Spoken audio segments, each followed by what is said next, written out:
So an important issue for this Heloscope platform is that sequencing is asynchronous. It means that some of the strands will fall ahead or behind of others in a sequence-dependent manner. So as you can see that this reaction is occurring faster or ahead compared to this template strand. So it means that some of them are ahead and some of them are behind, and the sequencing is asynchronous, they do not occur at the same time.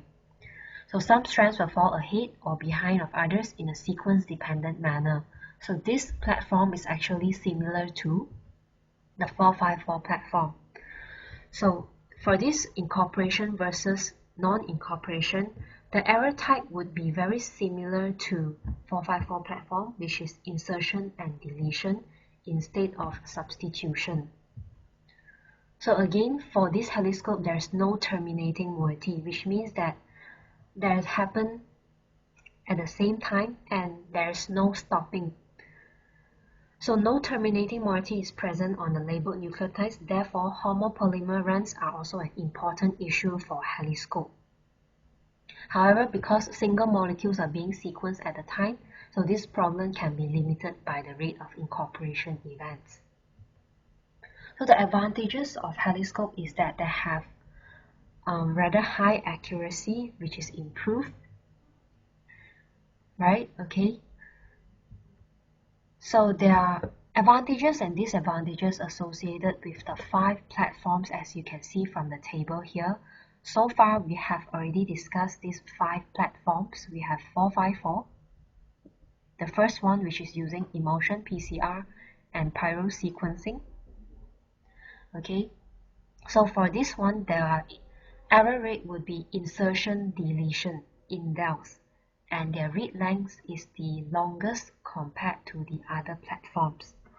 For Solexa, they are using bridge PCR, okay, and their errors are mainly substitution errors, and their base pairs are rather similar to the other platforms as well.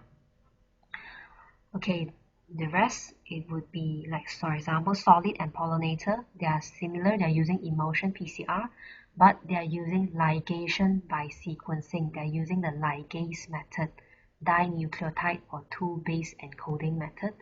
Their errors would be mostly substitution.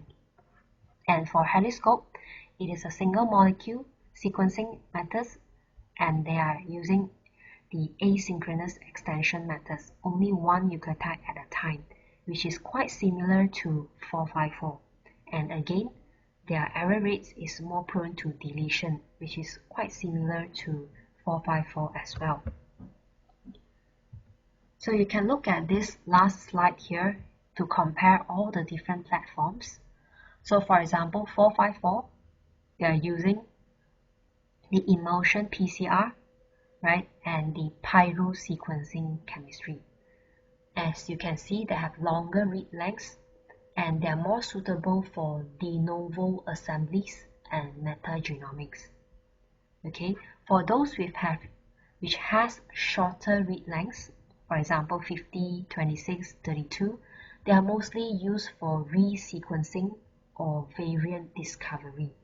Okay, resequencing for variant discovery. So I hope that you can look through and compare all the next generation sequencing platforms for your information and answer the questions in this LAMS session.